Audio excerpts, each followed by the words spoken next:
ঊনবিংশ শতাব্দীর মাঝামাঝি সময় পর্যন্ত ক্ষুদ্র নন চার্টার্ড কোম্পানির কোনো পৃথক আইনানুগ সত্তা ছিল না।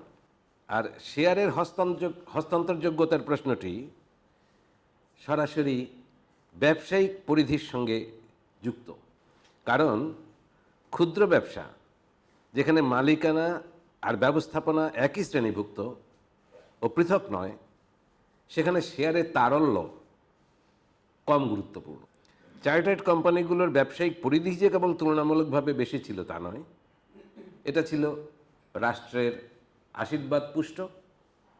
বৈদেশিক বাণিজ্যে এটা দেশের প্রতিনিধিত্ব করত। পার্লামেন্ট দেশের অর্থনৈতিক বিবেচনায় বিনিয়োগ, মুনাফা আর জাতীয় স্বার্থে ব্যবসার অনুমতি প্রদান করত, যা অনেকটা আজকের পিপিপি বা প্রাইভেট পাবলিক পার্টনারশিপের মতো। তবে পরবর্তী শতাব্দীগুলিতে রাষ্ট্রের দেয়া সনদে বিভিন্ন কোম্পানির বিভিন্ন রকম সুযোগ সুবিধা দেওয়াতে সরকারি আর বেসরকারি স্বার্থের মধ্যেকার বিভাজন রেখাটা ক্রমেই অস্পষ্ট হয়ে উঠছিল। চার্টার্ড কোম্পানি চা, তামাক, বস্ত্র ইত্যাদি উপনিবেশ থেকে নিয়ে এসে পাইকারি বিক্রির জন্যে যে প্রতিষ্ঠানের হাতে তুলে দিত, সে প্রতিষ্ঠানগুলো ছিল অংশীদারি। ফলে একথা বলা যাবে না যে চার্টার্ড কোম্পানি আর অংশীদারির মধ্যে কোনো রকম সম্পর্ক ছিল না। আবার বিপরীতটাও দেখা যেত। যেমন শিল্প বিপ্লবের ফলে যে সমস্ত ফ্যাক্টরি তৈরি হলো, সেগুলো বেশিরভাগই ছিল অংশীদারি কারবার।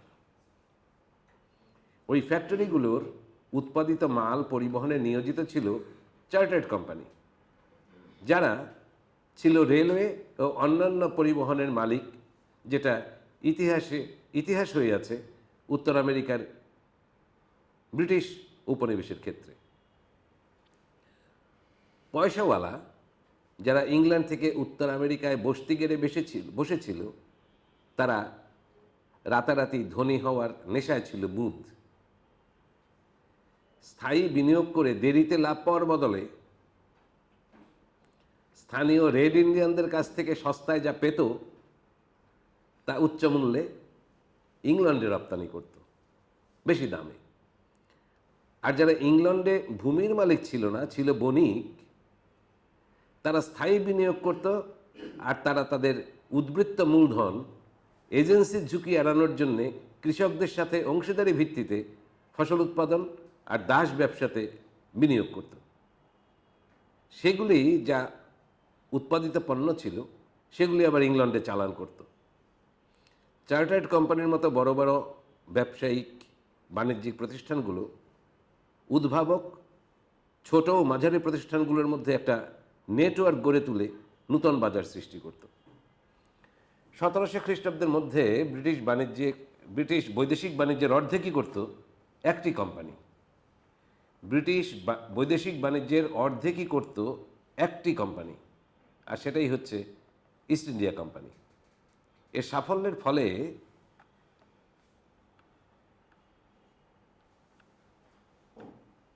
সাফল্যের ফলে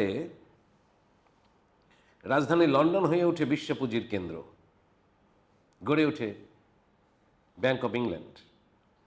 এর দেখাদেখি ও অনুকরণে গড়ে ওঠে আরও নানা কিসিমের কোম্পানি। এইসব কোম্পানিগুলোর মধ্যে এক জবরদস্ত অনুকরণকারী কোম্পানির উদ্ভট কাণ্ড কারখানার ফলে ইংল্যান্ডে প্রথম স্টক মার্কেটে ধস নামে। আর পরবর্তী শতাব্দীতে কোম্পানির গঠন কাঠামোই পরিবর্তন করে ফেলে।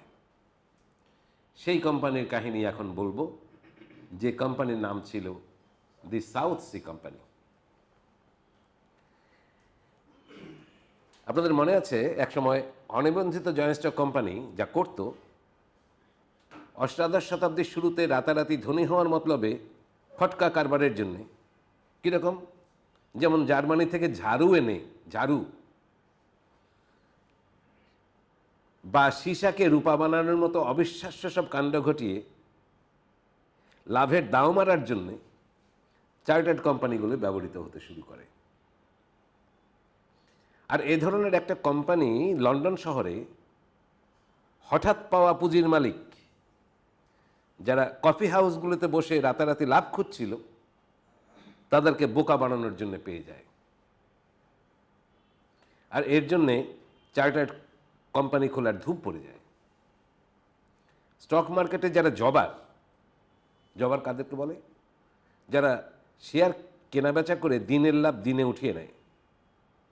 তারা এই চার্টার্ড কোম্পানির যারা উদ্যোক্তা, তারা মিলে, জবার এবং উদ্যোক্তা, এরা মিলে বিনিয়োগকারীদের লোভ দেখিয়ে দাও মারার সুযোগ লুফে নেবার জন্যে ঝাঁকে ঝাঁকে উদ্যোক্তা সেজে চার্টার্ড কোম্পানি খুলতে শুরু করে।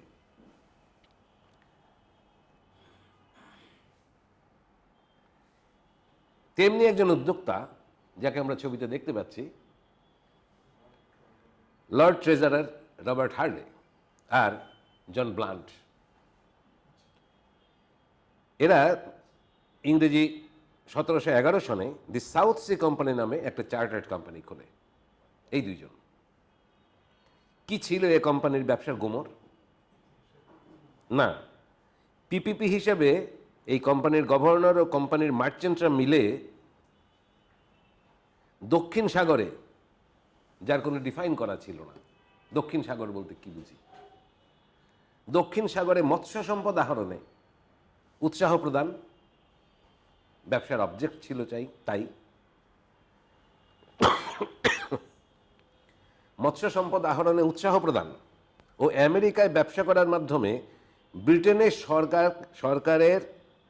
ব্রিটেনের সরকারকে ঋণ দেয়া। কোম্পানি ঋণ দেবে গভর্নমেন্টকে ও জাতীয় ঋণের খরচ কমানো, এই ছিল কোম্পানির অবজেক্ট। কি মহৎ কথা! অবিশ্বাস্য হলেও সত্যি যে পরবর্তী মাত্র 8 বছরের মধ্যে, মানে 1719 সনের মধ্যে, ব্রিটেনের জাতীয় ঋণের অর্ধেকটা এই কোম্পানি নিজে কিনে নেয়। এর ফলে এই কোম্পানি সরকারি ঋণপত্র, যা বাজারে মুড়িমুড়কির মতো বিক্রিযোগ্য ছিল না, তাকে কোম্পানির শেয়ারে রূপান্তরিত করে বাজারে ছেড়ে দেওয়া হলো। বছর না ঘুরতে এই দক্ষিণ আমেরিকার ব্যবসায় প্রচুর লাভ হচ্ছে বলে গুজব ছড়িয়ে কোম্পানির শেয়ারের দাম জানুয়ারির 175 থেকে মে মাসের মধ্যে 550 পাউন্ডে বাড়িয়ে ফেলা হয়। আর ফ্রান্সের সাথে ব্রিটেনের যুদ্ধ জয় তাতে ইন্ধন যোগায়। ইতিমধ্যে ব্রিটেনের রাজনীতিবিদ যারা ছিল তাদেরকে পেয়ে যায় কোম্পানিতে বিনিয়োগকারী হিসেবে। কোম্পানির ন্যায্যতা সম্মান বাড়ানোর জন্যে শেয়ার হোল্ডার হিসেবে সেসব রাজনীতিবিদদের নাম কোম্পানি প্রকাশ করে। 1720 সনের মধ্যে কোম্পানি শেয়ার হোল্ডার হিসেবে পার্লামেন্টের 2 হাউজের 578 জন সদস্যকে শেয়ার হোল্ডার হিসেবে বাগিয়ে ফেলে। কোম্পানিতে যাদের বিনিয়োগ ছিল 35 লক্ষ পাউন্ড। অন্যদিকে উদ্যোক্তা ব্লান্ট, ওই যাকে দেখছেন, রাজা প্রথম জর্জকে পটিয়ে ফেলে। ফলাফল, রাজা নিজে হন কোম্পানির গভর্নর, আর পুরস্কার হিসেবে রাজা ব্লান্টকে বানিয়ে দেন ব্যারন। এবার এর পতনের কাহিনী বলছি। 1720 সনের শুরু থেকেই শেয়ার বাজারের অনিয়ন্ত্রিত ঊর্ধ্বগতির কারণে সাউথ সি কোম্পানির অনুসরণে অন্যান্য উদ্যোক্তারা মিলে আরও বহু সংখ্যক অনিয়ন্ত্রিত জয়েন্ট স্টক কোম্পানি খোলার হিড়িক পড়ে যায়। আর যে সমস্ত কোম্পানি ইতিমধ্যে চার্টার লাভ করেছে ও অপেক্ষাকৃত সৎভাবে ব্যবসা করছে, তারা পড়ে যায় মুশকিলে। কারণ জুয়াচোরদের দাপটে আর নিকট ভবিষ্যতে বাজার পড়ে যাওয়ার ভয়ে তাদের পক্ষে বাজার থেকে মূলধন সংগ্রহ করা কঠিন হয়ে পড়ে সৎ ব্যবসায়ীর জন্যে। সাউথ সি কোম্পানি তার রাজনৈতিক প্রভাব খাটিয়ে আর যাতে কেউ চার্টার না পায় তার জন্য ওই বছরের বসন্তে পার্লামেন্ট থেকে আইন পাশ করিয়ে নেয়। রাজার প্রদত্ত অধিকার ও ক্ষমতার অপব্যবহার রোধকল্পে অবাঞ্ছিত ব্যবসায়িক কার্যক্রম বন্ধ করার উদ্দেশ্যে আইনে উল্লিখিত বিধিনিষেধ সাপেক্ষে শেয়ারের হস্তান্তর যোগ্যতা সম্বলিত আর কোনো কোম্পানি চার্টার ছাড়া ব্যবসা করতে পারবে না মর্মে যে আইন পাশ হয়, যা বাবুল আইন নামে পরিচিত।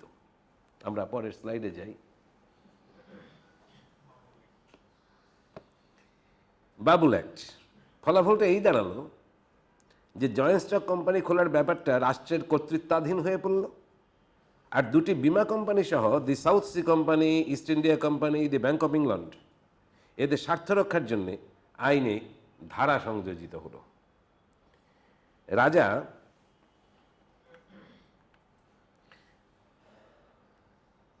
রাজা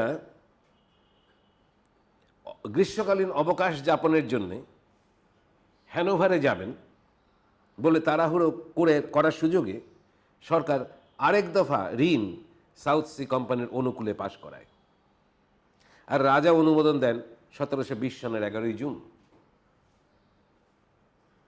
সাউথ সি কোম্পানির শেয়ারের দাম যেভাবে বাড়ছে তা দেখে কথিত আছে যে বিজ্ঞানী নিউটন বলেছিলেন, আমি তারাদের গতিবিধির হিসাব দিতে পারি কিন্তু মানুষের পাগলামির হিসাব নয়।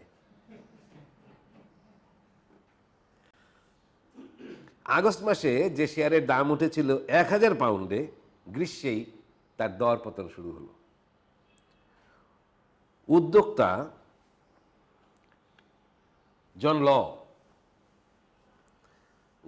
জন লর এই এলো আরেক উদ্যোক্তা।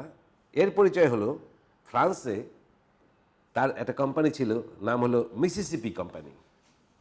এই লয়ের জন লর ফ্রান্সে যে মিসিসিপি কোম্পানি ছিল তার পতন ঘটল আরও দ্রুত। তা দেখে লন্ডনের বিনিয়োগকারীরা গেল ভয় পেয়ে। সাউথ সি কোম্পানির যারা শেয়ার কিনেছিল তাদের যখন টাকা পরিশোধের সময় হলো, first call, second call, application, allotment ইত্যাদি যে ইনস্টলমেন্ট, সেই টাকা পরিশোধের সময় যখন হলো, তারা অর্থ সংকটের কারণে যেমন নিজ থেকে সে দাম পরিশোধ করতে পারল না, তেমনি শেয়ার বেচে যে দাম দেবে তারও উপায় রইল না, কারণ শেয়ার আর কেউ কিনতেই রাজি ছিল না। নামতে নামতে শেয়ারের দর নেমে এলো 150 পাউন্ডে। আর যারা মার্জিন লোন নিয়ে শেয়ার কিনেছিল কিংবা যারা শর্ট সেল করেছিল তারা গেল দেউলিয়া হয়ে। বাবুল বা বুদবুদ যাই বলি, সেটা গেল ফেটে।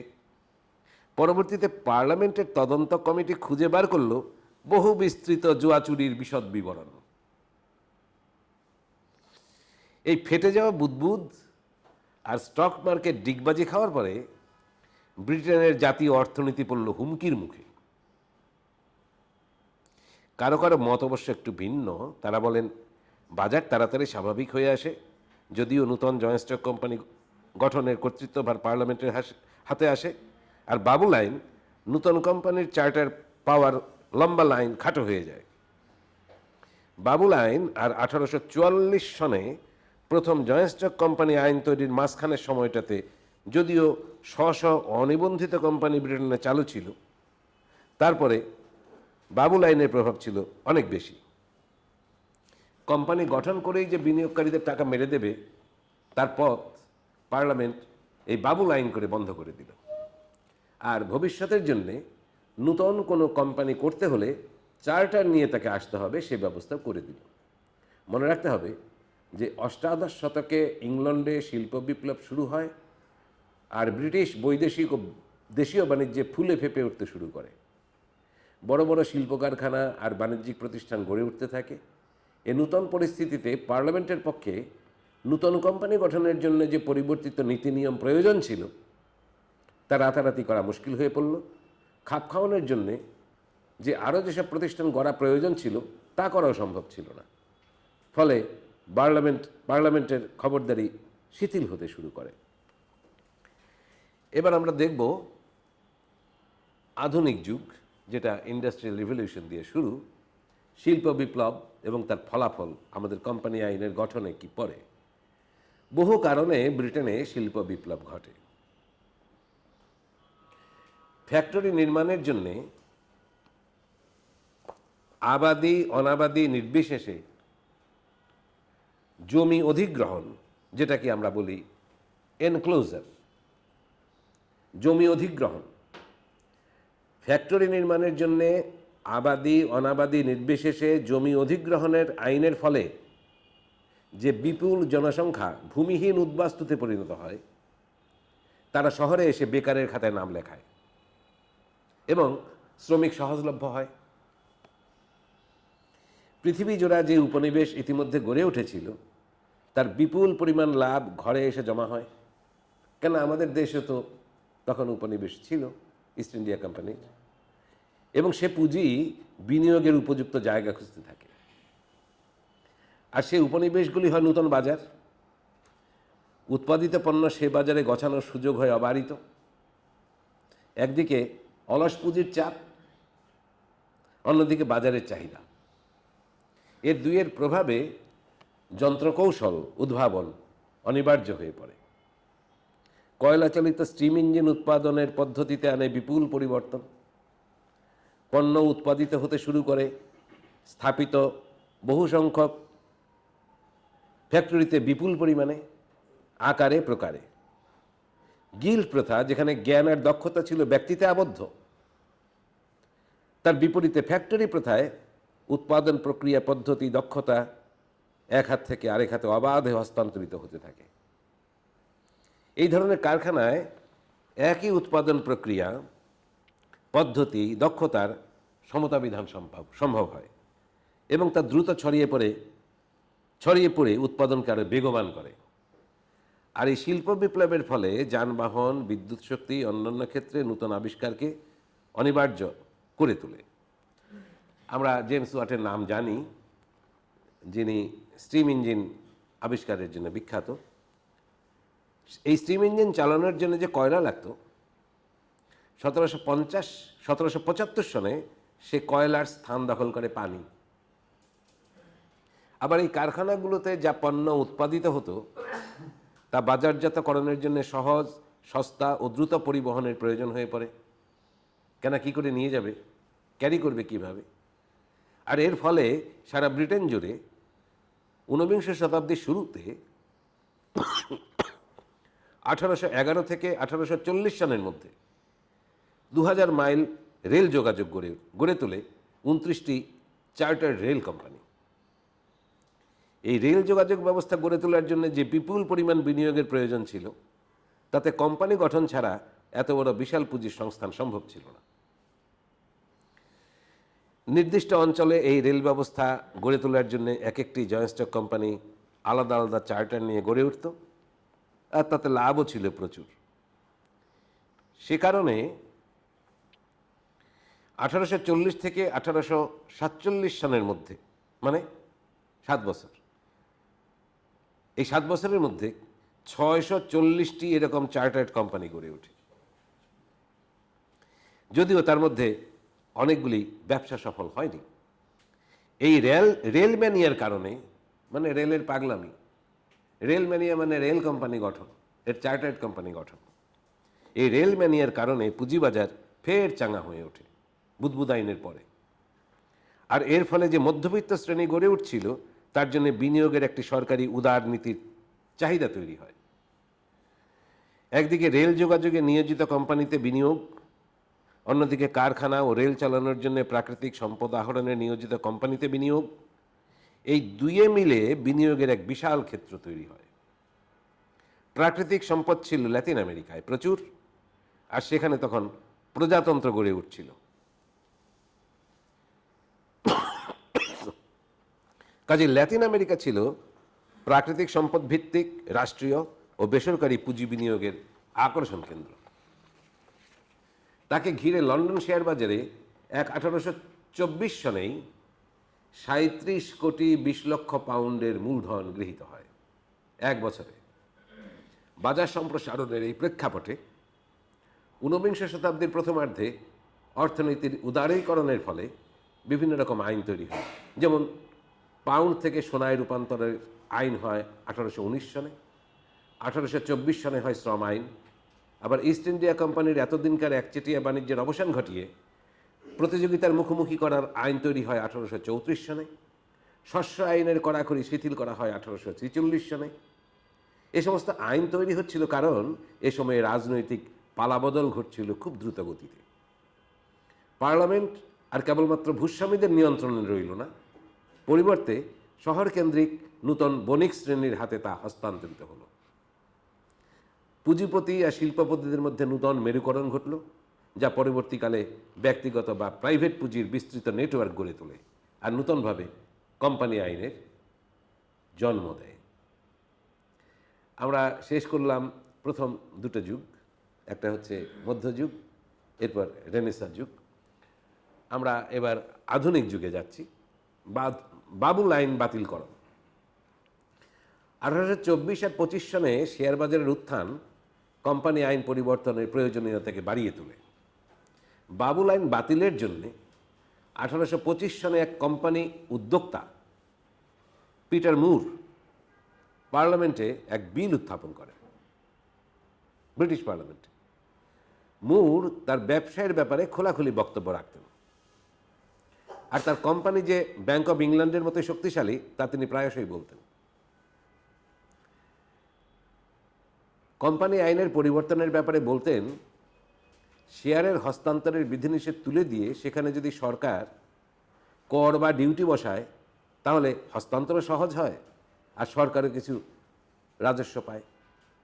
অংশীদারি কারবারে শেয়ার হস্তান্তরের বিধিনিষেধ সম্বলিত বাবুল আইন 1825 সনে বাতিল হওয়ার পরেও তার প্রভাব সীমিত ছিল। মানে হস্তান্তরের বিধিনিষেধ উঠে গেলেও তার জনপ্রিয় হলো না। তখনও পর্যন্ত পার্লামেন্ট চার্টার প্রদানে তার একচ্ছত্র ক্ষমতা ধরে রাখল।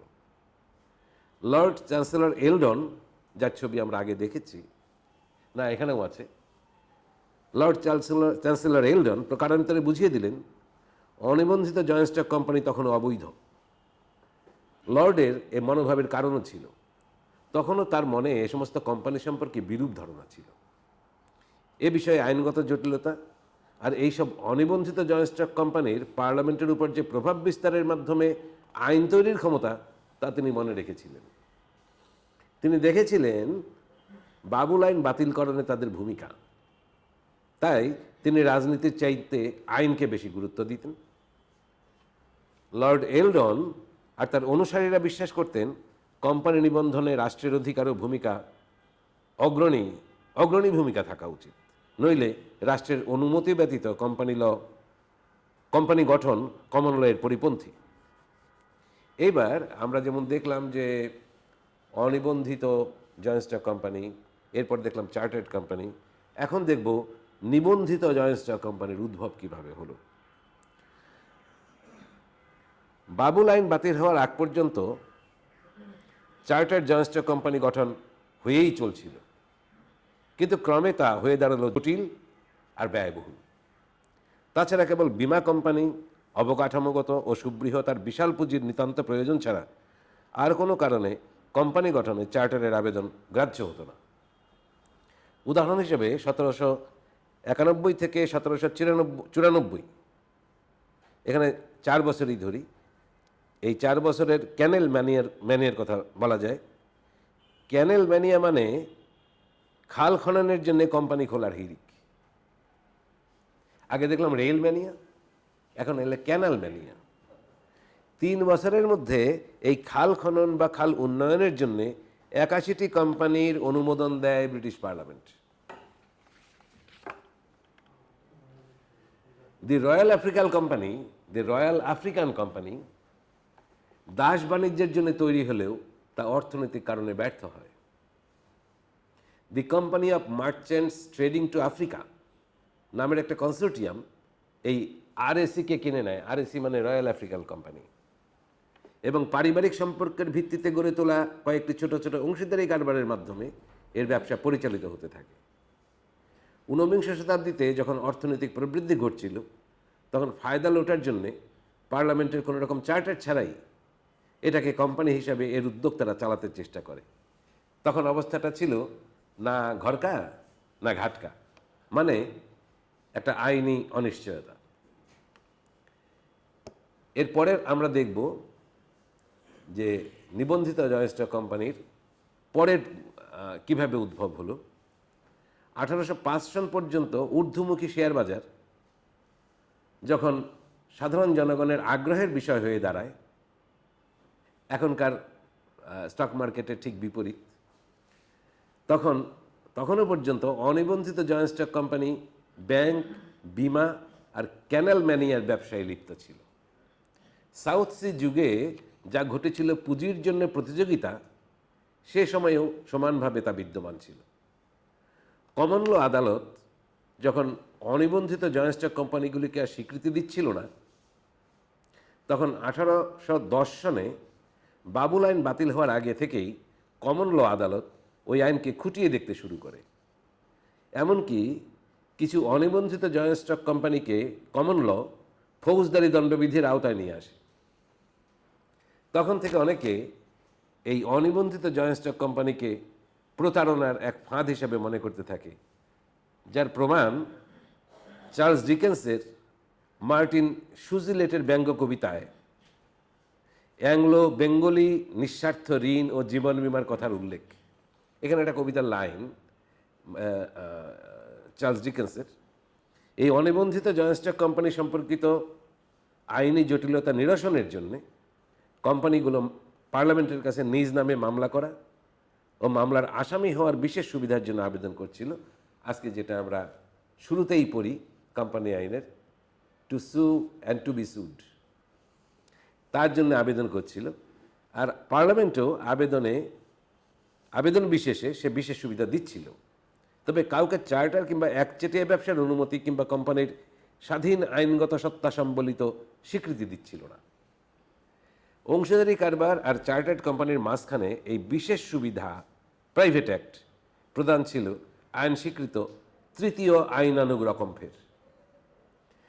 1810 সনের মেটকাফ বনাম ব্রুইন মামলায় আদালতের পর্যবেক্ষণ ছিল, বিশেষ সুবিধা সম্বলিত অনিবন্ধিত জয়েন্ট স্টক কোম্পানির শেয়ারের হস্তান্তরযোগ্যতা থাকার ফলে এর মালিকানা বদল হওয়া সত্ত্বেও প্রাইভেট অ্যাক্টের বলে বাদী বা বিবাদী পক্ষের প্রদত্ত বন্ডের ভিত্তিতে মামলা করা বা আসামি হওয়ার যোগ্যতা থাকবে। কারণটা এই ছিল যে এটা নিশ্চিতভাবে ধরে নেওয়া যায় যে বন্ড ইস্যুয়ার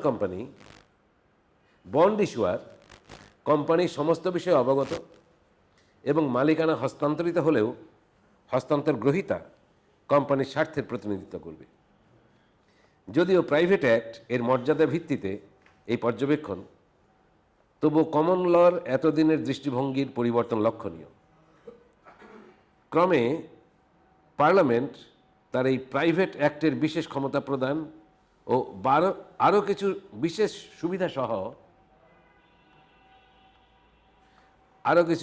সুবিধা সহ রাজকীয় লেটেস্ট প্যাটেন্ট প্রদানের অধিকার 1834 সনে রাজার হাতে ন্যস্ত করে। তবে রাষ্ট্র ও ব্যবসার মধ্যেকার সম্পর্ক নির্ধারণ ও কোম্পানির অধিকার প্রদান বিষয়ে পার্লামেন্ট তার একচ্ছত্র অধিকার বজায় রাখে। 19বিংশ শতাব্দীতে যেহেতু ব্রিটেন বিশ্ব অর্থনীতির শীর্ষে পৌঁছে যায়, তাই তার ধরে রাখার স্বার্থে পার্লামেন্টকে তার শক্তমুঠি শিথিল করতেই হয়। 1843 সনে তখনকার বোর্ড অফ ট্রেডের সভাপতি উইলিয়াম গ্ল্যাডস্টোন এর নেতৃত্বে অংশীদারি কারবারের সীমাবদ্ধতা পর্যালোচনা করার জন্য একটি কমিশন গঠিত হয়। সে কমিশন অংশীদারি কারবারের 3টি সীমাবদ্ধতা চিহ্নিত করে: আদালতে দ্বারস্থ হওয়া সীমাবদ্ধতা পার্টনারশিপের, আইনগত বিরোধ নিষ্পত্তির জটিলতা, আর কারবারের লাভের ভাগ নিলেই সে অংশীদার বলে বিবেচিত হওয়ার দায়। এই অসুবিধাগুলো দূর করার প্রধান বাধা হয়ে দাঁড়ায় উপযুক্ত আইনি কর্তৃত্বের বা আনসুইটেবল বডি অফ ল এর অভাব, আইনি কর্তৃত্বের অভাব।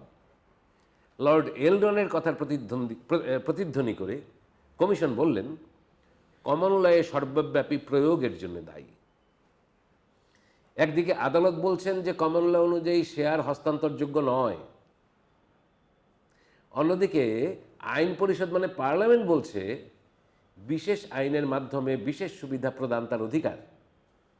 আবার চার্টার কোনো রকম সংস্কারের বিরোধী। এই জন্য ত্রিমুখী সংঘর্ষ। তবে কমন ল যে জয়েন্ট স্টক কোম্পানিকে সতীনের ছেলের মতো দেখত, এ দৃষ্টিভঙ্গি কিছুটা পাল্টে যায় তার প্রমাণ আছে। যেমন 1843 সনের দুটো গুরুত্বপূর্ণ মামলার কথা ধরা যাক, যার একটা হচ্ছে গ্যারার্ড বনাম হার্ডি, আরেকটা হচ্ছে হ্যারিসন বনাম হিথ্রন। বিচারক টিন্ডাল, যাকে আমরা বলি লর্ড স্যার নিকোলাস কনিংহ্যাম টিন্ডাল, তিনি বলেন জয়েন্ট স্টক কোম্পানি শেয়ার বেচে টাকা জোগাড় করবে আর তা হস্তান্তরও করবে, কমন ল তাতে অপরাধ নেবে না। এই সংস্কারমূলক দৃষ্টির পেছনের কারণ কি? কারণ হচ্ছে 1720 সনে যখন বাবুল আইন হয় তখন এই জয়েন্ট স্টক কোম্পানির ধারণাটা ছিল নূতন।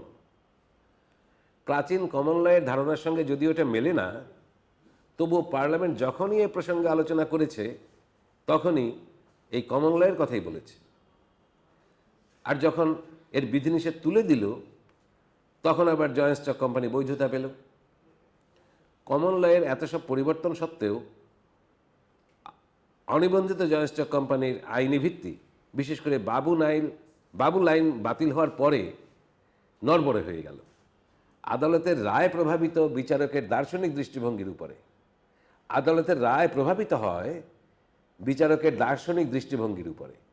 আর উদার অর্থনীতির প্রবক্তারা বুঝতে শুরু করেন যে ব্রিটিশ ব্যবসায়ের সফলতা নির্ভর করে কোম্পানির আইনি স্থিতিশীলতার উপর, যার জন্যে আইনি সমাধান দরকার। 19 শতক জুড়ে সামাজিক ও অর্থনৈতিক সংস্কারের জন্য পার্লামেন্টের উপর চাপ বাড়ছিল। এরপর আধুনিক যুগের আমাদের বর্তমান যে কোম্পানি আইনের যে চেহারা আমরা পাচ্ছি, ঠিক সেদিকেই এগুচ্ছে সেই পরিপ্রেক্ষিতটা এখানে। জয়েন্ট স্টক কোম্পানির এইসব জটিলতা দেখে ব্যবসায়ীরা ক্রমশ নানা সীমাবদ্ধতা সত্ত্বেও আবার অংশীদারি সংগঠনের দিকে ঝুঁকছিল। দাস ব্যবসায় নিয়োজিত ছিল প্রধানত অংশীদারি কারবার। আবার এই দাস ব্যবসার, যেখানে ছবিতে আছে স্লেভ ট্রেড, আবার এই দাস ব্যবসার ফলে ইউরোপ ও আমেরিকায় অর্থনৈতিক প্রবৃদ্ধি ঘটে। এর ফলে অংশীদারি কারবারের গ্রহণযোগ্যতা এটা নিষিদ্ধ না হওয়া পর্যন্ত টিকে থাকে। এই ব্যবসাতে তেমন কোনো ঝুঁকিও ছিল না, কারণ 19বিংশ শতাব্দীতে কোনো নতুন সমুদ্রপথ বা নতুন কোনো উপনিবেশ স্থাপন কিছুরই দরকার ছিল না। যা করার তা আগের শতাব্দীতে হয়ে গেছে, কারণ আগের শতাব্দীর আবিষ্কৃত পথ আর উপনিবেশের উপর ভিত্তি করে এ ব্যবসা চালানো সম্ভব হতো। যা করার তা ইস্ট ইন্ডিয়া কোম্পানি আগেই করে রেখেছিল। শুধু আফ্রিকা থেকে দাস ধরে এনে উত্তর আমেরিকা বা ওয়েস্ট ইন্ডিজে বিক্রি করে দিলে প্রচুর লাভ।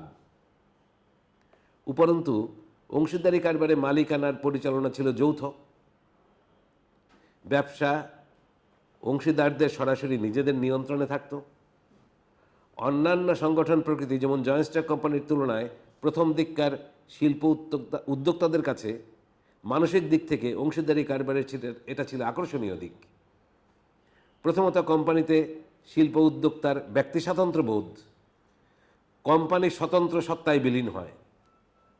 খুব ইম্পর্ট্যান্ট এই ফাইন্ডিংস। কোম্পানিতে শিল্প উদ্যোক্তার ব্যক্তি স্বাতন্ত্র্য বোধ কোম্পানির স্বতন্ত্র সত্তায় বিলীন হয়, কিন্তু অংশীদারি কারবারে তা বজায় থাকে। দ্বিতীয়ত, শিল্প উদ্যোক্তারা ফটকা বাজারে সাময়িক লাভের চাইতে দীর্ঘস্থায়ী লাভকে প্রাধান্য দেয়। কাজেই সংগঠন প্রকৃতির বিচারে শিল্প বিপ্লবের প্রথম দিকে অংশীদারি কারবারি ব্যবসায়ীদের প্রথম পছন্দ ছিল। অল্প মূলধন দিয়ে প্রথম দিকে একবার একটা ফ্যাক্টরি করতে পারলে তার থেকে দৈনিককার মাল দৈনিক বেচে মুনাফা পেত। নিয়ন্ত্রণও ছিল অংশীদারদের নিজেদের হাতে।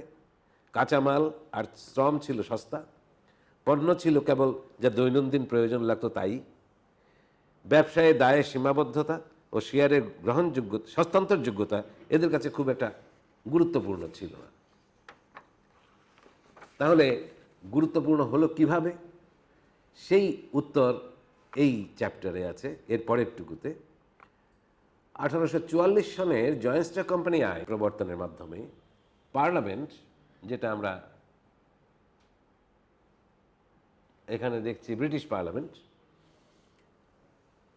1844 সনের জয়েন্ট স্টক কোম্পানি আইন প্রবর্তনের মাধ্যমে পার্লামেন্ট বৃহদায়তন শিল্প উদ্যোক্তাদের চাপে প্রথম সাড়া দেয়। যেমন এই যে লার্জ স্কেল ইন্ডাস্ট্রি, এখানে বলছি একটা ধারণা দেওয়ার জন্যে। ব্রিটিশ পার্লামেন্ট তার আইন প্রণয়নের ইতিহাসে প্রথমবারের মতো চাপ উপেক্ষা করার পরিবর্তে একটা নূতন ব্যবসায়িক কাঠামোর জন্ম দিল। এটা 1844। নূতন এ আইন যে ব্যবসা প্রতিষ্ঠান কাঠামোর অনুমোদন দিল তা মূলত অংশীদারি কারবারের বর্ধিত রূপ। তার প্রায় সব বৈশিষ্ট্যই বজায় রইল, শুধু পার্থক্য এই জনস্বার্থকে প্রাধান্য দেয়া হলো, পাবলিক ইন্টারেস্ট। 1844 সনের এই আইনে 25 জন বা তার বেশি সংখ্যক ব্যক্তি মিলে বাণিজ্যের উদ্দেশ্যে অংশীদারদের দেয়া মোট মূলধন হস্তান্তরযোগ্য শেয়ার দ্বারা বিভক্ত হবে। চার্টার বা বিশেষ আইনের পরিবর্তে এই আইনের অধীনে যে কোনো ব্যক্তি জয়েন্ট স্টক কোম্পানি গঠন করতে পারবে। এই আইনের মাধ্যমে সৃষ্টি করা হলো জয়েন্ট স্টক কোম্পানির রেজিস্ট্রারের পদ। 1844 জয়েন্ট স্টক কোম্পানির প্রতিষ্ঠা করার দুটি ধাপ ছিল। 5 পাউন্ড ফি দিয়ে আগে আবেদন করে সাময়িক যোগ্যতা বা প্রভিশনাল স্ট্যাটাস অর্জন করতে হবে। দ্বিতীয় দফায় আরও 5 পাউন্ড ফি দিয়ে আবেদন করলে কোম্পানি গঠন সম্পূর্ণ হতো। পরবর্তীতে আইন সংশোধন করে উদ্যোক্তাদের পরিচিতি সহ কোম্পানিতে তাদের কি কি স্বার্থ রয়েছে তা জনসমক্ষে প্রকাশ করে মূলধন সংগ্রহের উদ্দেশ্যে প্রসপেক্টাস ইস্যু করতে পারবে। নিরীক্ষিত হিসাব জনসমক্ষে প্রকাশ করতে হবে এবং হালনাগাদ হিসাব তৈরি করতে হবে। সংঘবিধিতে দৈনন্দিন ব্যবসায়ের কার্যকলাপ পরিচালনার আভ্যন্তরীণ নিয়মাবলী সম্বলিত সংঘবিধি নিবন্ধন করতে হবে। আজকের মতো ইনসাইডার ট্রেডিং করা যাবে না। 1844 সনে তার পরিবর্তে কোম্পানি কী সুবিধা পাবে তাও বলা হলো। কী সুবিধা পাবে? নিবন্ধনের পর কোম্পানির আলাদা সত্তা থাকবে, শেয়ারের হস্তান্তরযোগ্যতা থাকবে, কোম্পানির নিজ নামে আদালতে যেতে পারবে। এটা যে একেবারে নূতন পদ্ধতি তা নয়, কারণ কোম্পানির নিবন্ধন এর আগেও হতো, যেমন 1597 সালে।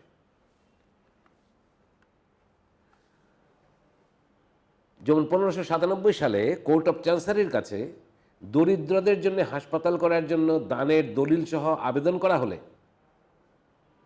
আইন সে হাসপাতালকে যে মর্যাদা দিত তা প্রায় ওই কোম্পানির সমতুল্য। আমরা সাটন হাসপাতালের কেস দেখলাম 1612 সনের। 1844 সনের আইন কিন্তু তখনও মালিকদের দায়কে সীমাবদ্ধ করেনি। লিমিটেড লায়াবিলিটি অ্যাক্ট তখনও হয়নি।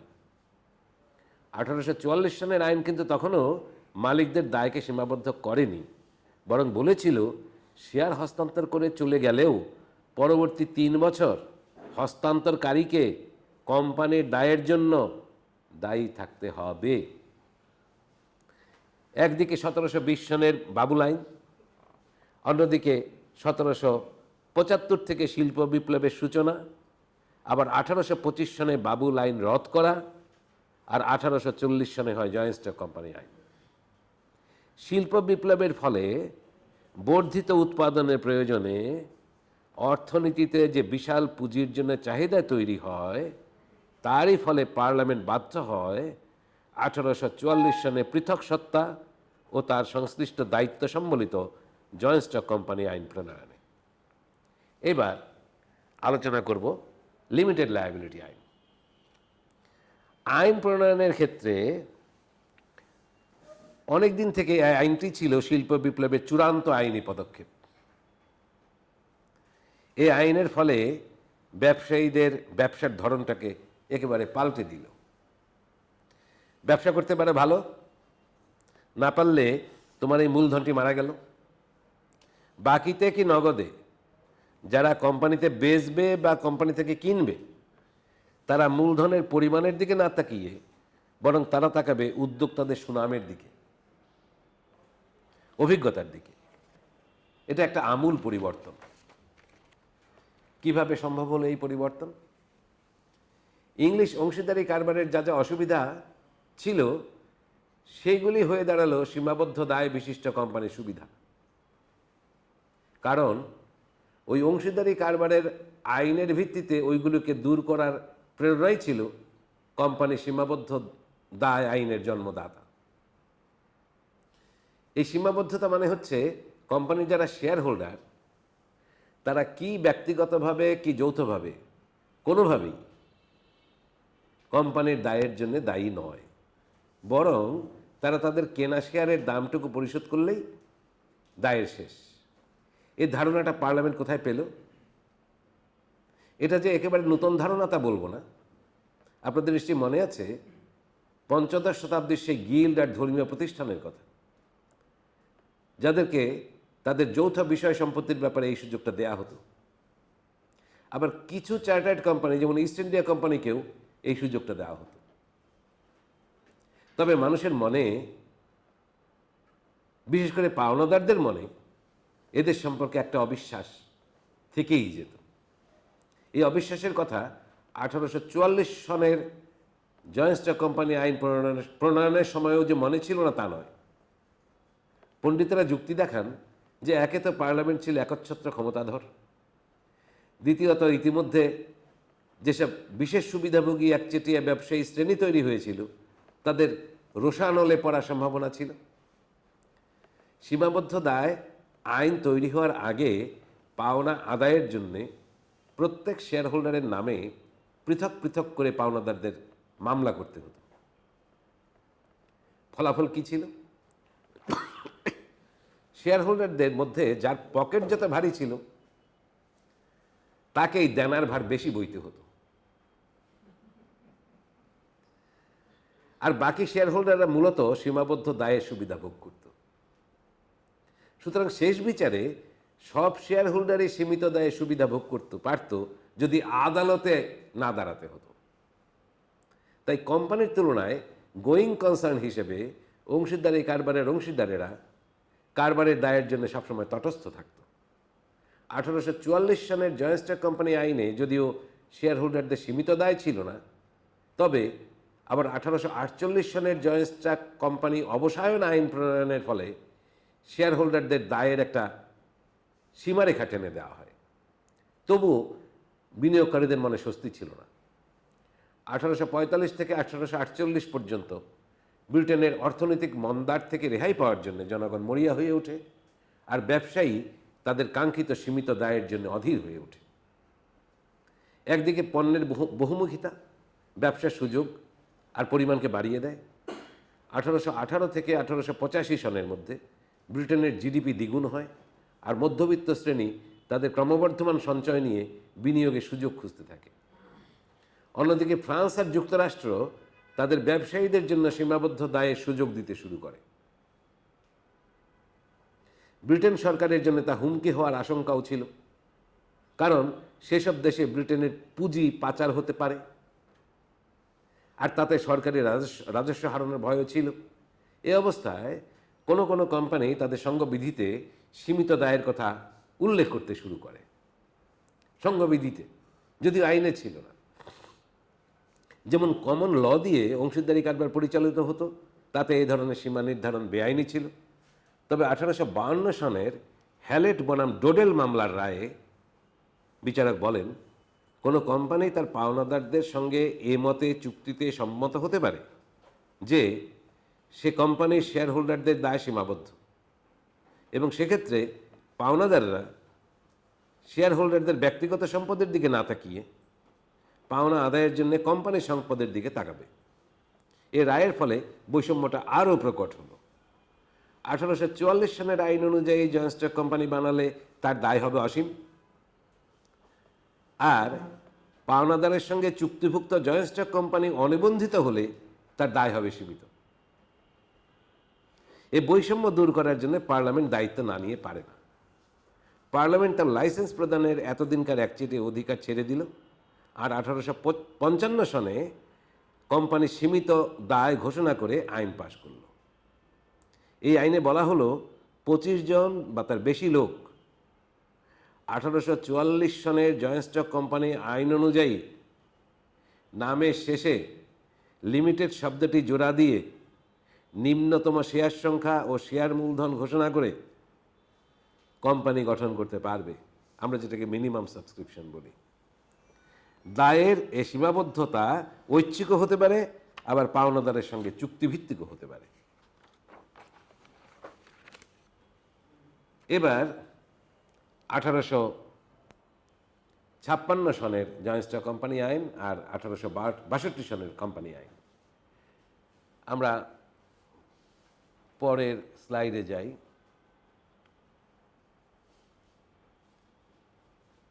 প্রধানমন্ত্রী গ্ল্যাডস্টোনের উদারনৈতিক দলের গুরুত্বপূর্ণ সদস্য, যাকে আমরা ছবিতে দেখছি, রবার্ট লো, যাকে বলা হয় আধুনিক কোম্পানি আইনের জন্মদাতা। লো তার জীবনের প্রথম দিকটা কাটান অস্ট্রেলিয়াতে।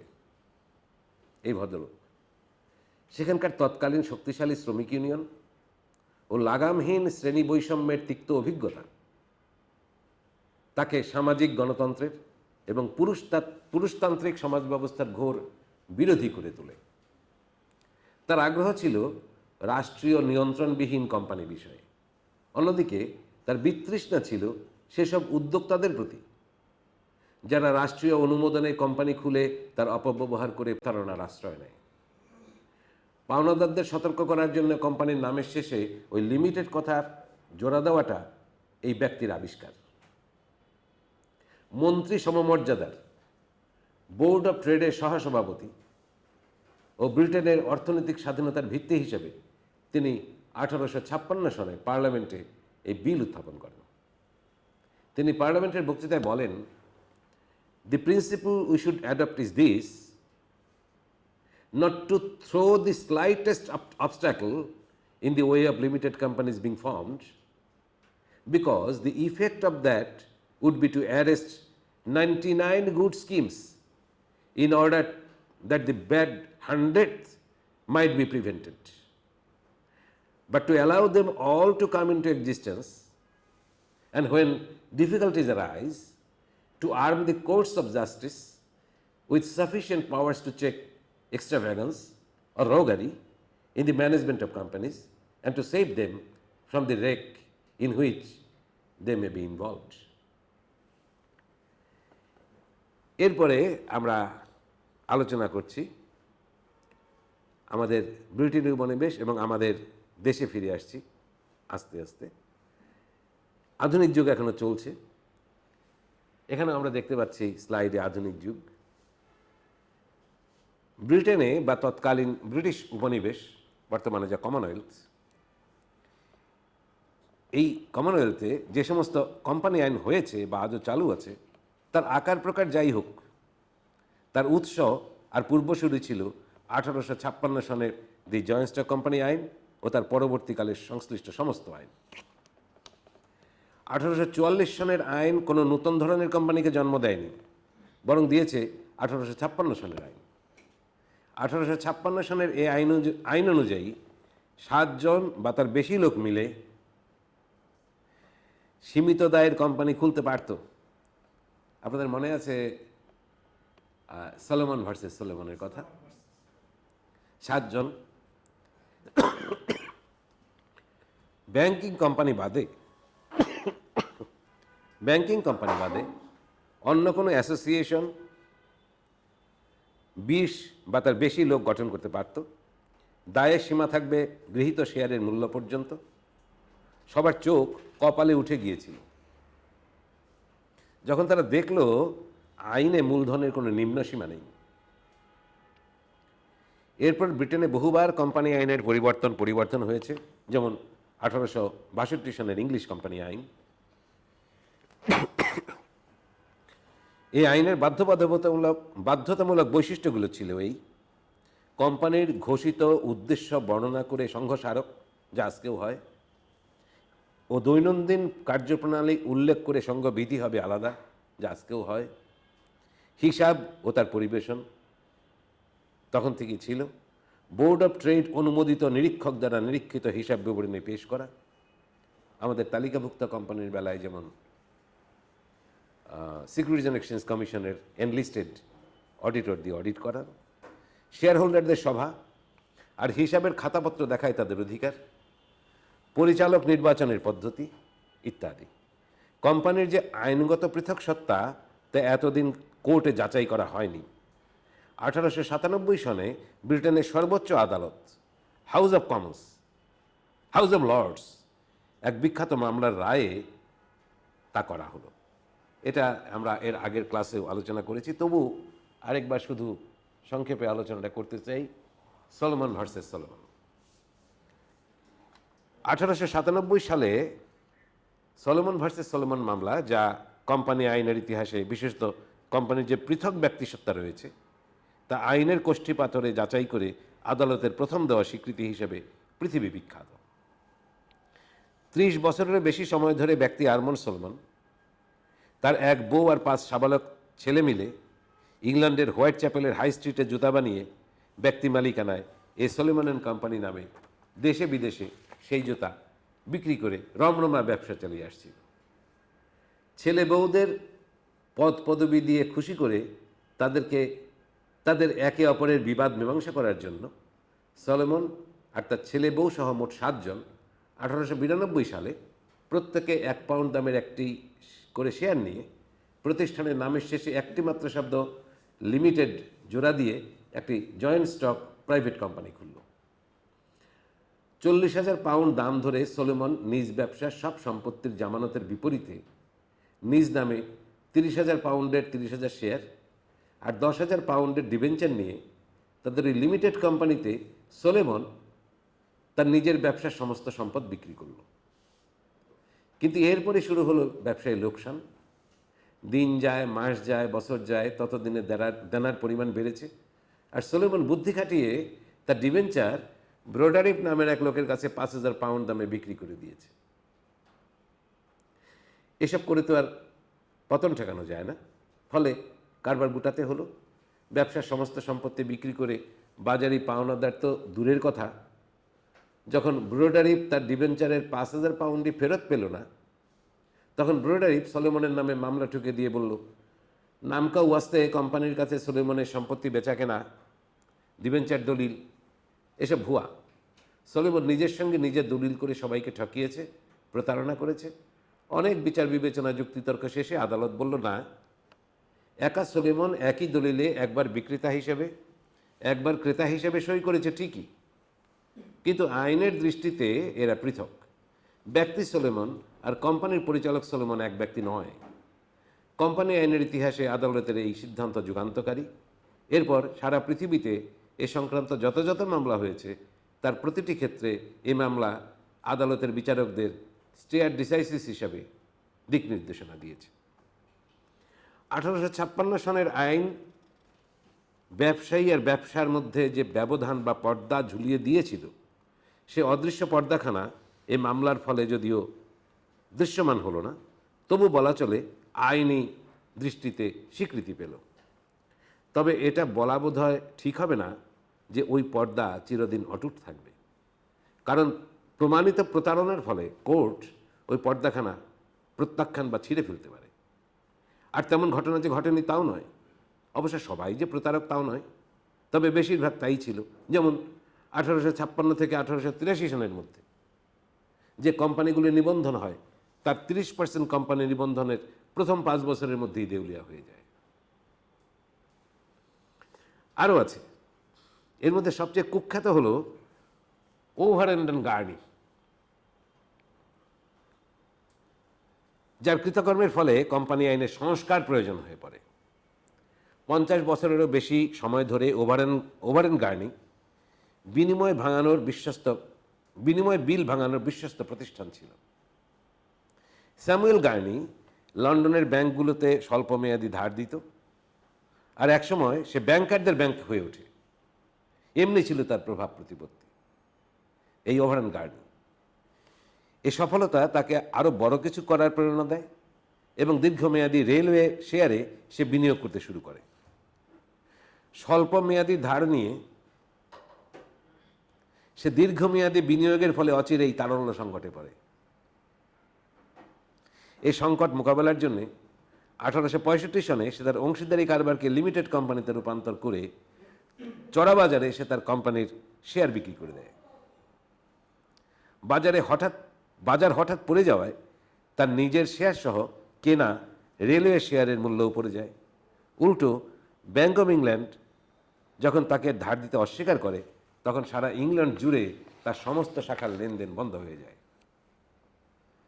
তার সঙ্গে লেনদেনকারী আরও অনেক ব্যাংক ও আরও 200টির মতো আর্থিক প্রতিষ্ঠানের পতন হয়। বিচারে দেখা যায় তারা তথ্য প্রকাশে প্রতারণার আশ্রয় নিয়েছিল। যদিও সে অপরাধ ফৌজদারি ছিল না, তবুও এতে জনসাধারণের মন সীমিত দায় বিশিষ্ট কোম্পানির প্রতি বিষিয়ে গিয়েছিল। এরই ফলে 1862 সনে কোম্পানি আইনে সংস্কার হলো এবং 1867 সনে আবার মূলধন হ্রাসের ব্যবস্থা রেখে আগেরটা সংস্কার করতে হলো, রিডাকশন অফ ক্যাপিটাল। তবে এত কিছু সত্ত্বেও দায় সীমাবদ্ধই থেকে গেল। এর দুর্বল দিক সত্ত্বেও ব্রিটেন সহ সারা পৃথিবীতে মোটা দাগের বৈশিষ্ট্য নিয়ে এখনও সীমাবদ্ধ দায় বিশিষ্ট কোম্পানি আইন বহাল আছে। কোম্পানি আইন পৃথিবীকে কি দিয়েছে?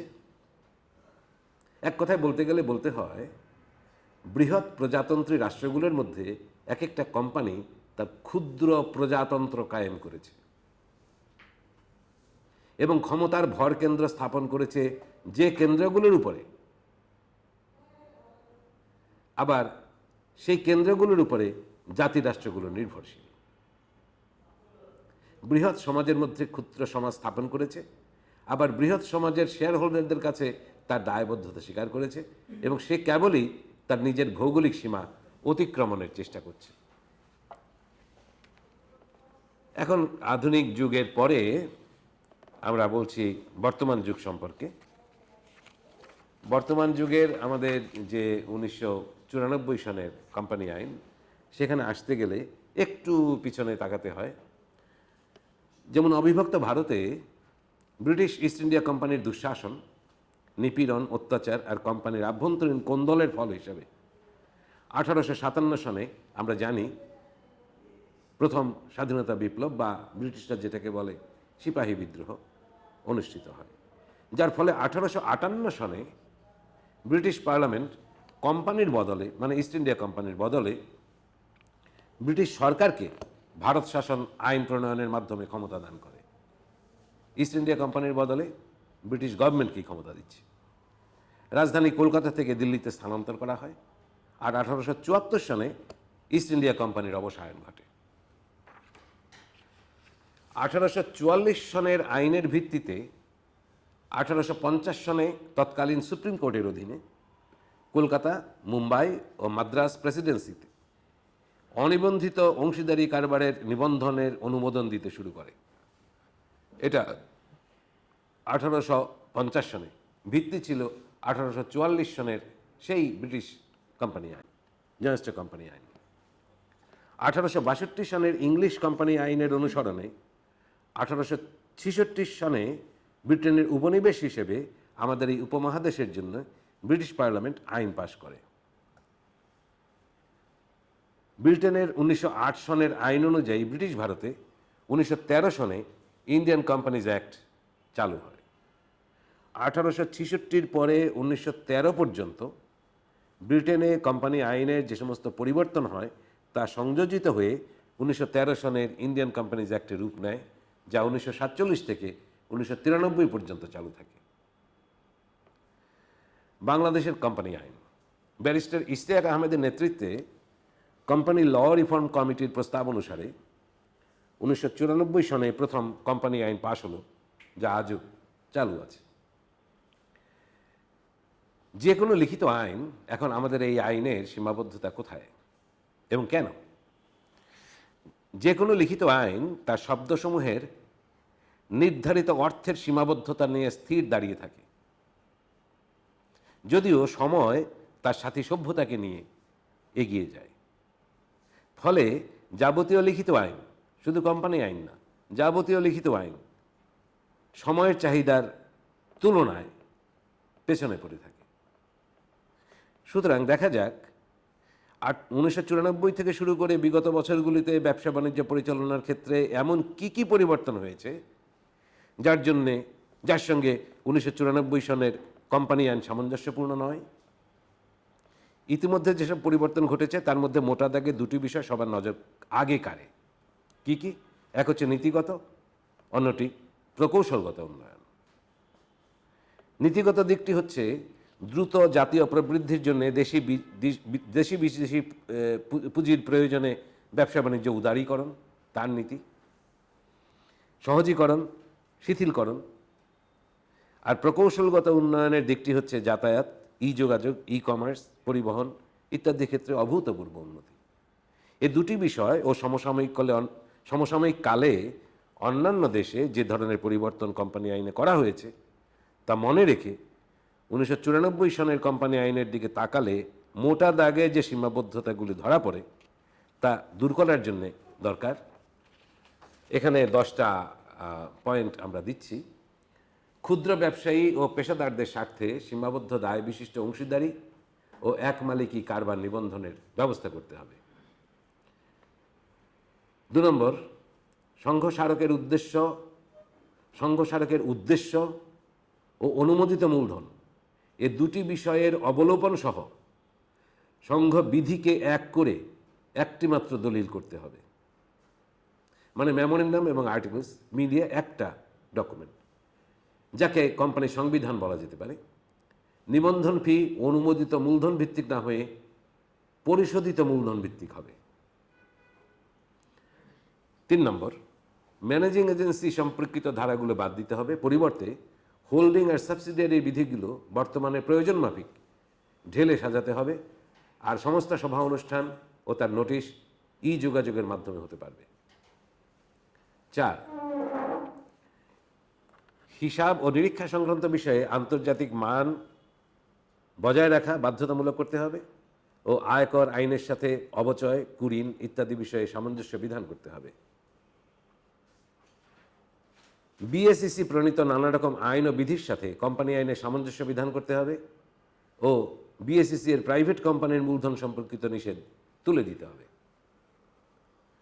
6, তালিকাভুক্ত কোম্পানির পরিচালকদের জন্য ট্রেনিং বাধ্যতামূলক করা ও তাদের সবাইকে একটি নির্দিষ্ট সার্ভারের প্ল্যাটফর্মে আনতে হবে। 7, তালিকাভুক্ত পাবলিক কোম্পানি বাদে বাকি সমস্ত কোম্পানির শেয়ারের হস্তান্তর গ্রহীত ও বিক্রেতার পরিচয় নিশ্চিত হওয়ার জন্য মূল্য পরিশোধ কেবলমাত্র ব্যাংকিং চ্যানেলে করা বাধ্যতামূলক করতে হবে। 8, কোম্পানি আইনের সঙ্গে অন্যান্য আইন যেমন শ্রম আইন, বিএসইসি আইন, আয়কর, ভ্যাট ও শুল্ক আইন, পরিবেশ আইন, এফআরসি আইন ও অন্যান্য সংশ্লিষ্ট আইনের সাংঘর্ষিক বিষয়সমূহ দূর করতে হবে। 9, সংখ্যালঘু শেয়ার হোল্ডারদের স্বার্থ রক্ষা ও পরিচালকদের মধ্যেকার অন্তর্বিরোধ মীমাংসার জন্য বিশেষ ট্রাইব্যুনাল গঠন করতে হবে। 10, আরজেএসসির নাম পরিবর্তন করে আরওসি বা রেজিস্টার অফ কোম্পানিজ করতে হবে ও সম্পূর্ণ ডিজিটালাইজ করতে হবে। 11, যোগ্যতা সম্পন্ন নিরীক্ষক, এক বা একাধিক কোম্পানিতে এক বা একাধিক ব্যবস্থাপনা পরিচালক, সিইও নিয়োগ বা পুনর্নিয়োগ শেয়ার হোল্ডারদের একান্ত এখতিয়ারে থাকবে আর কোম্পানি সচিবের যোগ্যতা নির্দিষ্ট করতে হবে। এই 11টা ছিল, আমি 10টা বলেছিলাম, 11টা মোট। এবার দেখব শেষ পার্ট, যার নাম কোম্পানি আইনের ভবিষ্যৎ। এটা বলা বোধহয় ঠিক হবে না যে এটা সবাইকে গ্রহণ করতে হবে, সবাইকে একমত হতে হবে। আমি আমার মত বলেছি, আপনারা বা অন্য কেউ সেটা ভিন্ন মত থাকতেই পারে। আমি বলছি এখানে মানব সভ্যতার প্রাচীন ইতিহাসকে আমরা আমাদের চেনা সুবিধার জন্য বিভিন্ন যুগে ভাগ করি। যেমন প্রস্তর যুগ, লৌহ যুগ, তাম্র যুগ, কৃষি যুগ বা সভ্যতা ইত্যাদি। স্বর্ণযুগ বলি না, ওটা সমৃদ্ধির সময়কালকে বোঝানোর জন্য ভাবার্থে ব্যবহার করি। স্বর্ণযুগ। যে দ্রব্য বা খনিজ পদার্থ দিয়ে যুগ চিহ্নিত করা হয়েছে তা থেকে বোঝা কঠিন নয় যে ওই যুগে ওইগুলিই ছিল সম্পদ। কৃষি সভ্যতার ৭০,০০০ বছর পর সম্পদ আর আগের মতো বস্তুভিত্তিক রইল না। ১৮ আর ১৯ শতকে এসে সম্পদ হলো জ্ঞান, আর সে শক্তিতে ভর করে নূতন সম্পদ আবিষ্কৃত হলো জীবাশ্ম জ্বালানি, ফসিল ফুয়েল। তার বলে ২০ শতকে এসে সম্পদ হলো আণবিক শক্তি আর সৌরশক্তি। যখন যে যুগে সম্পদের মালিক যে ছিল সে বা তারা ছিল অর্থনৈতিক আর রাজনৈতিক দিক থেকে শক্তিশালী। ২০ শতকের দুটি মহাযুদ্ধ আর তারপর অধিকাংশ অঞ্চল ভৌগোলিকভাবে উপনিবেশ মুক্ত হওয়ার পর সম্পদ ও তার মালিকানা রাতারাতি হাতবদল ঘটে। বিশেষত সোভিয়েতের পতন, যোগাযোগ আর পরিবহন ব্যবস্থার আমূল উন্নতির ফলে সম্পদের নূতন মালিক আসল আর লাভ মিলিয়ে বিপুল পুঁজি গড়ে তুলল। পুঁজির চরিত্র হচ্ছে কেবলই নিজেকে অতিক্রম করা, ছড়িয়ে দেওয়া, বাড়িয়ে তোলা, শুধু পরিমাণে নয়, আকারে, প্রকারে, আয়তনে। বর্তমান ২১ শতকের সম্পদ হলো তথ্য শক্তি। আর আরেকবার সম্পদের মালিকানার হাত বদল ইতিমধ্যে হতে শুরু করেছে। এখন পৃথিবীর সবচাইতে শক্তিমান হচ্ছে সে সমস্ত বহুজাতিক প্রতিষ্ঠান যাদের হাতে রয়েছে বিপুল তথ্য শক্তি। গত শতাব্দীতে বিশ্ব পুঁজির প্রয়োজনে গড়ে উঠেছে হিসাবমান, অ্যাকাউন্টিং স্ট্যান্ডার্ড আর নিরীক্ষামান, আর তা সারা পৃথিবীতে সাদরে গৃহীত হয়েছে। এটা বিশ্ব পুঁজির প্রয়োজনে।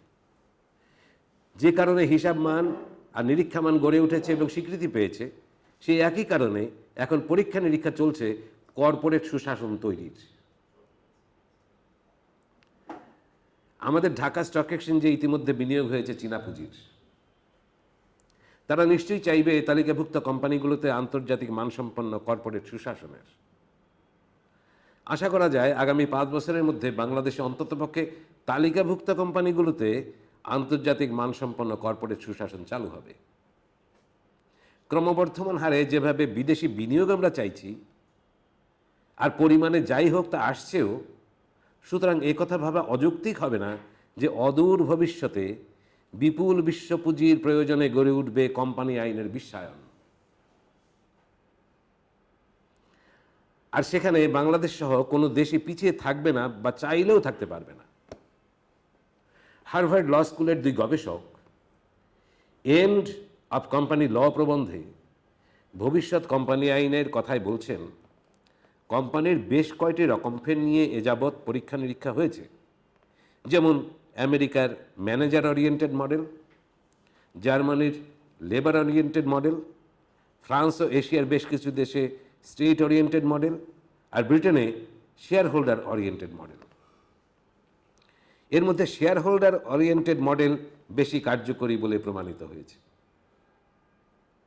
এটা ওই গবেষকের কথা। আমাদের দেশে এই শেয়ার হোল্ডার ওরিয়েন্টেড মডেল বর্তমানে কার্যকর। তারা বলছেন, তারা মানে ওই 2 গবেষক, যে কোম্পানি আইনের আর কোনো নূতন মৌলিক পরিবর্তন হবে না। আমার মতে পরিবর্তন নয়, হবে বিশ্বায়ন। তবে একথা মিথ্যা নয় যে দেশে দেশে অর্থনৈতিক, সামাজিক আর সাংস্কৃতিক তারতম্য আছে। এসব তারতম্যের কথা মাথায় রেখেও বলা যায় যে কিছু মৌলিক বিষয় আছে যা সব দেশে কম বেশি একই প্রকৃতির, যেমন কোম্পানির নাম, ঠিকানা, শেয়ার হোল্ডার, পরিচালক, নিরীক্ষক, ব্যাংকারদের নাম ঠিকানা, বার্ষিক প্রতিবেদন ইত্যাদি। যদিও এ নিয়ে প্রচুর বিতর্ক হবে, গবেষণা হবে, হবে মতবিরোধ, তারপরেও বিশ্ব পুঁজির চাহিদাকে অস্বীকার করা যাবে না। জাতিসংঘের মতো কোনো আন্তর্জাতিক সংস্থার অধীনস্থ সার্ভারে থাকবে গ্লোবাল কোম্পানি রেজিস্টার বা জিসিআর, আর প্রতিটি দেশে থাকবে সে দেশের লোকাল কোম্পানি রেজিস্টার বা এলসিআর। পৃথিবীর প্রতিটি কোম্পানির থাকবে 2টি নিবন্ধন নম্বর, একটা জিসিআর ভিত্তিক, অন্যটার ভিত্তি হবে এলসিআর। কোম্পানির দাখিলকৃত প্রত্যেক রিটার্ন দুটি সার্ভারেই জমা হবে। যে কোনো দেশের যে কোনো বিনিয়োগকারী যে কোনো জায়গা থেকে জিসিআরে প্রয়োজনীয় মৌলিক তথ্যসমূহ পেতে পারে। এতে বিশ্ব পুঁজি তার সর্বোচ্চ স্বাধীনতা পাবে। এর ফলাফল কি হবে তা আগাম ধারণা করা মুশকিল। তবে ন্যায় বিচার আর সুষম আয় বিতরণ ব্যবস্থা নিশ্চিত না হলে আয়ের আর সম্পদের বৈষম্য আরও বাড়বে সামাজিক রাজনৈতিক অস্থিরতা। শেষ কথা, দুটো কথা বলেই শেষ করব। কোম্পানি আইন অন্যান্য বাণিজ্যিক আইন তো বটেই, এমনকি কোনো একটি নির্দিষ্ট ভৌগোলিক ও রাজনৈতিক সীমার মধ্যে প্রচলিত সামাজিক, অর্থনৈতিক, সাংস্কৃতিক পরিবর্তনের সাথে ঘনিষ্ঠভাবে সম্পর্কিত, যেটা আমরা এই আলোচনায় দেখলাম। বর্তমান যুগে কোনো একটি দেশের বাণিজ্য যেমন পৃথিবীর অন্যান্য দেশের সাথে যুক্ত, তেমনি দ্রুত পরিবর্তনশীল প্রযুক্তির ফলে এক দেশের রাজনীতি, অর্থনীতি, সংস্কৃতি অন্য দেশকেও প্রভাবিত করছে। এ দুয়ের মিশ্রণে এতদিনকার গড়ে ওঠা ভারসাম্য নষ্ট হচ্ছে। এর রূপান্তরের ফলে পূর্বেকার ভারসাম্য ফিরিয়ে আনার জন্য অপেক্ষাকৃত সবল জাতিরাষ্ট্রসমূহ কখনো সামরিকভাবে, কখনো অর্থনৈতিকভাবে অন্যদের উপর দৃষ্টিকটুভাবে চড়াও হচ্ছে। অপেক্ষাকৃত দুর্বল জাতিগুলো নিজেদের অসহায়তাকে দূর করার জন্যে ধর্ম, সংস্কৃতি, ভাষাকে আশ্রয় করে কঠোর জাতীয়তাবাদকে উস্কানি দিচ্ছে।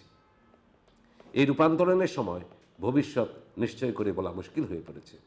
তবে চলমান প্রক্রিয়া অব্যাহত থাকলে আগামী দিনে দেশীয় কোম্পানি আইনের বিশ্ব আইনে রূপান্তর ঘটা স্বাভাবিক। ধন্যবাদ সবাইকে।